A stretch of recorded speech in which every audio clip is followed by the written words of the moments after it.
Hello friends, welcome to another CoSy video. It's going up on the first day of CoSy, so this might be your first video, and if it is, let me just say welcome! And if it's not your first video, then I'm still gonna say welcome to my channel. That was a mess. CoSy, as you probably know, is this year's costume symposium in answer to COVID, last year's little thingy, but it's not COVID related anymore. Anyways, this video is just going to be a free pattern for you lovely people. It's a giveaway in that I am giving it away to you for free. Neat, huh? It's a free printable PDF hosted on my website, which I will have linked below, and all you have to do is print that off, tape it together, and follow along at your earliest convenience. I highly doubt that anyone will get one done this weekend, but if you do, tag me. I'd love to see it and sing your praises for the rest of my life. That'd be very impressive. And obviously, if you make one in general, please tag me. I love to see the things that you guys make, and I love to feel like I've helped you make something. If you don't know what a ditty bag is, a ditty bag hangs over a hanger, and it can go on your clothing rack, either if you are a fashion enthusiast with a hard-to-organize closet, or more commonly, if you are the costuming department of a theater, each actor would have their own ditty bag to hold all of their tights and extra pairs of shoes and inhalers and street clothes and brooches and scarab necklaces and all those other good things. Because believe me, backstage clothing just grows legs and crawls around all over the place. So the more you can do to get things where they're supposed to be, the better. If costume organization for theater is something that really interests you or applies to your particular wheelhouse, I do have a video going up tomorrow that will get a little bit more into the nitty-gritty of how I keep clothing from, like I said, growing legs and crawling around and getting lost everywhere. But for now, let's make a ditty bag! Once you've printed out your pattern, be sure to cut out the margins on the bottom and left-hand side. This makes it easier because you don't have to cut out all of the margins, and having a margin below that you can tape your paper to strengthens the little gap there.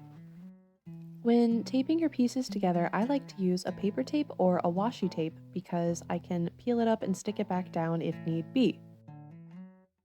To save time, space, and sanity, I recommend taping together the first 2 rows and cutting out pattern pieces as you complete them. This will save time, like I said, and you won't wind up with a huge piece of paper, so you'll be able to do it on a small table. When you select your fabric, I would recommend a nice sturdy upholstery fabric. I got this cotton duck from my local Walmart, and it'll work out just fine, but any upholstery fabrics you could find would work just as well.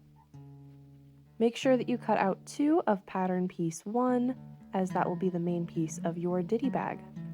Cut it out on straight grain. It doesn't really matter if it's on warp or weft, just make sure that it's not on cross grain or off kilter. For the welt pocket lining, make sure that you're using a nice thin lining fabric.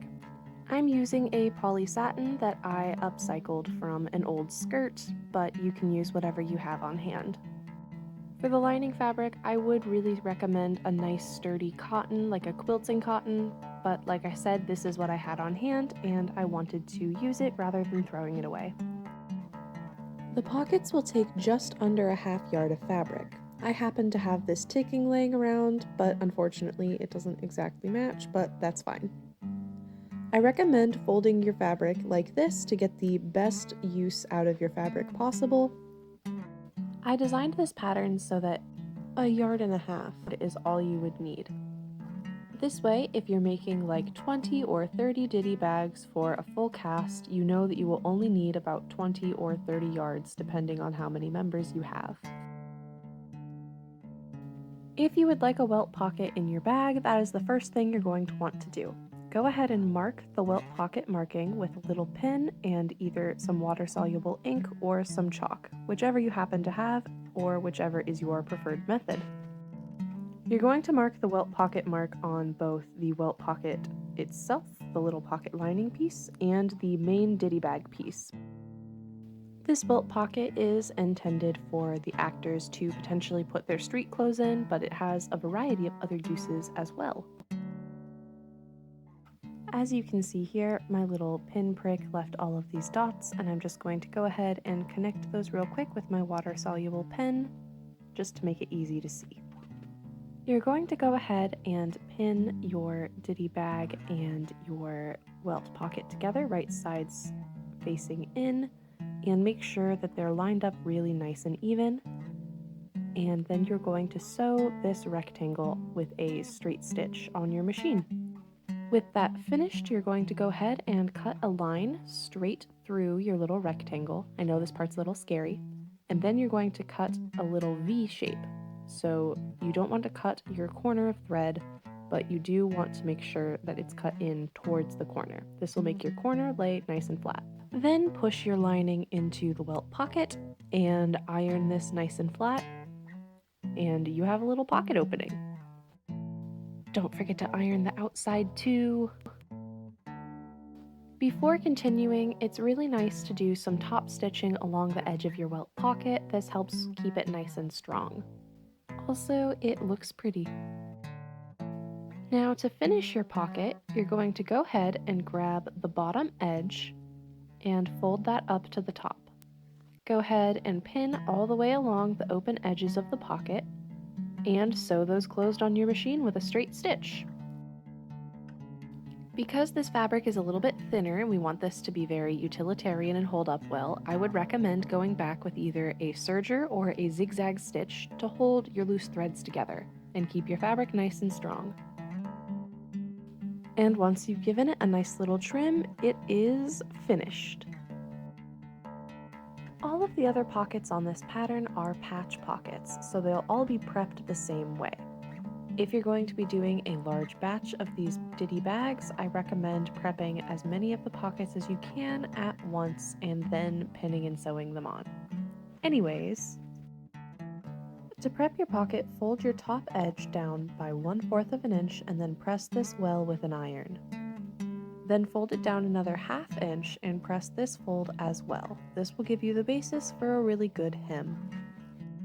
All of the other edges are going to be folded down by a 1/2 inch, including the bottom edge. You'll have a nice little corner like this. And then you're going to top stitch your hem in place. This is another task that you could easily do in large batches if you were doing more than one bag.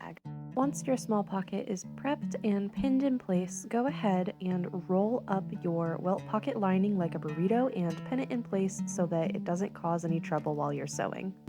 Then you're going to stitch down the single folded edges with a nice top stitch.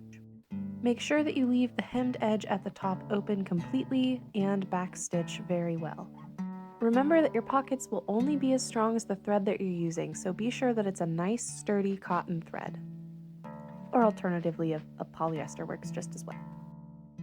All of the pockets will be done roughly this way because, like I said, they're all patch pockets, but there are some minute differences that I'll be sure to get into for you.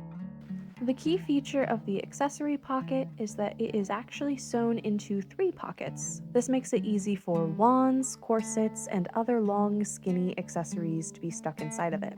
I also find that it works nicely for tights. You're going to want to mark this little seam line here, either with some chalk or a water-soluble marker, or just by ironing a fold into it. Whatever works for you. Next, you're going to want to pin your pocket onto place. Make sure to mark the spaces where you need seam lines with pins as well. That way, as you're sewing, you can remember to zoom up and stitch that down real quick. I do this the same way that I would do a corner. I sew to the spot where I need my seam line, and then I lift my foot and I rotate my work, and I stitch all the way up to the top before coming back down and again pivoting my work and continuing on like nothing ever happened. The shoe pocket has a stitching line to turn it into 2 pockets as well as 2 box pleats to make those pockets very voluptuous. You're going to want to mark your box pleat lines or just eyeball making a box pleat, but I left those lines there to help out some newbie sewers. You're just going to pull the top line all the way to the 3rd line and make sure that there is a fold in the 2nd line. just like that.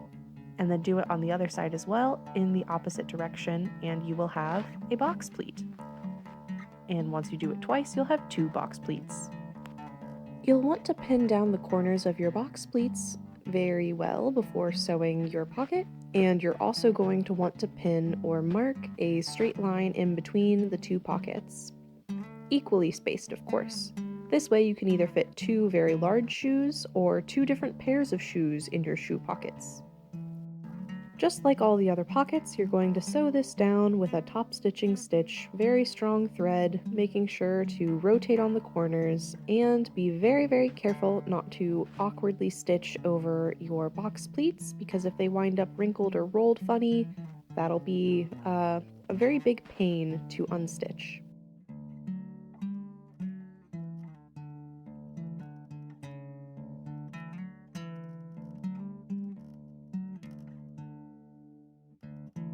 This pocket is very useful if you have a large cast. It is a little see-through pocket made out of either clear polyvinyl or some upcycled plastic sheeting. I'm using this old pillow bag, and I would highly recommend that if you have any plastic packaging, you do the same. As you can see here, I'm folding my plastic in half. This will make my plastic a little bit stronger and sturdier if it's doubled up like this, and I'm going to use that fold as my top edge as opposed to hemming it. If you're using vinyl, that's a little bit thicker and you won't have to worry about this at all, but I'm using this because it's an accessible material, it's free, and it's keeping this plastic out of a landfill.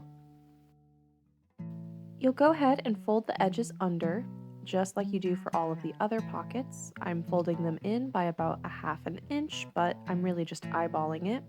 And you'll obviously want to place this with the smooth side out and the edges folded under before pinning it. Use a minimal number of pins because, unlike with fabric, which already has holes, you'll just be making new holes in the plastic vinyl. When stitching your clear label pocket down, I like to use a zigzag on unconventional materials like this because it makes a really strong attachment and it makes it a little bit less likely to rip, in my opinion.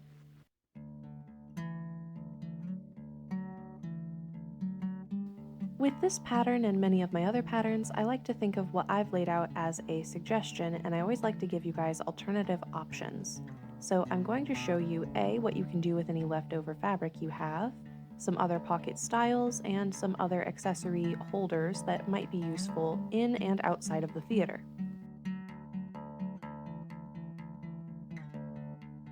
Firstly, I wanted to show you this little barrette holder that I made. I had this long skinny strip of fabric and I just sewed it into a tube and turned it right sides out.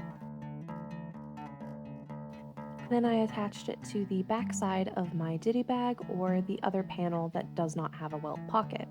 I also made 2 little pockets with my leftover fabric, a little simple pocket, and I took a scrap of wool fabric and I attached it like this to be a stud earring holder.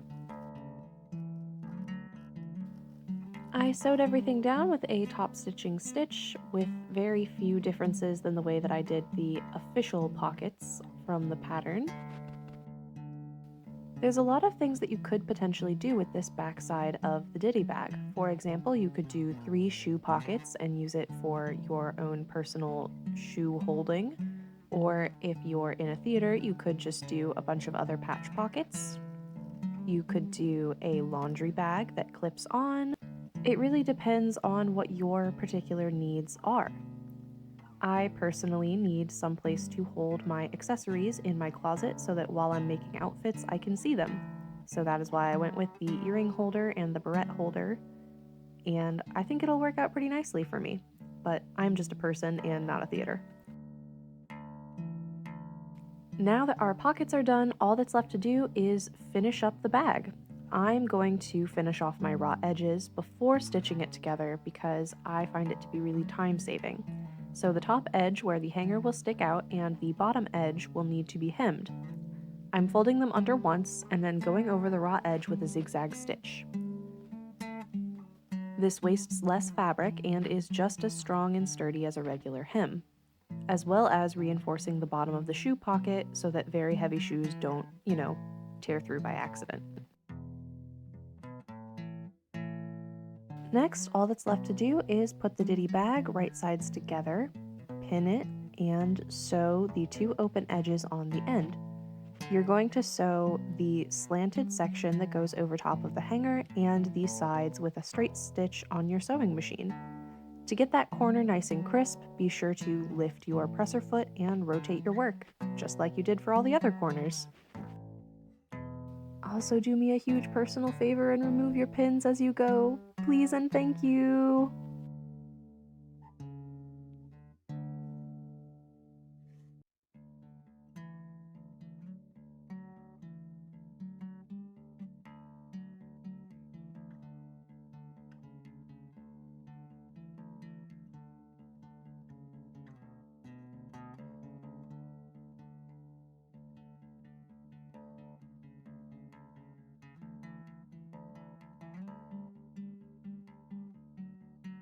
Like I said, I don't think that anyone is going to just like whip one of these up alongside the video, but hopefully this was fun to watch. I tried to get some nice aesthetic shots for you guys. Or at the very least, hopefully you've saved it for a later date and it'll serve some use to you later. The pattern, like I said before, is completely 100% free to download and it is in the description box below, no strings attached. However, if you do make a ditty bag, I would love to see it, and I would love to see what you plan on putting in yours. Odds are yours will be significantly prettier than mine is. My white background and cream fabric is kind of killing me a little bit, but it's what I had on hand. And it's really there to serve a purpose, not to look pretty, so I'm trying to be okay with it. I think I'm okay with it. Anyways, thank you for watching this far into the video. It really makes me happy to know that you guys find me helpful, and it really helps the channel as well. If you liked this video, please like it so that more awesome people like you can see it, and if you would like to see more from me, I officially welcome you to hit the subscribe button and stick around for the next one. If you have the means to and you would like to, I do have a Ko-fi in my description box so that you can help me put out more free patterns like this. Anyways, I've been Maya. This has been a free ditty bag tutorial video just for you people, and I hope you have an awesome CoSy or just an awesome day. Bye, friends! I officially welcome you to hit the subscribe button and stick around for the next one. I'd love to keep you. That came out so creepy. Boom! That's the intro. Now we're filming the outro. Oh wait, I never wrote the outro. Crap, I'm gonna have to wing this.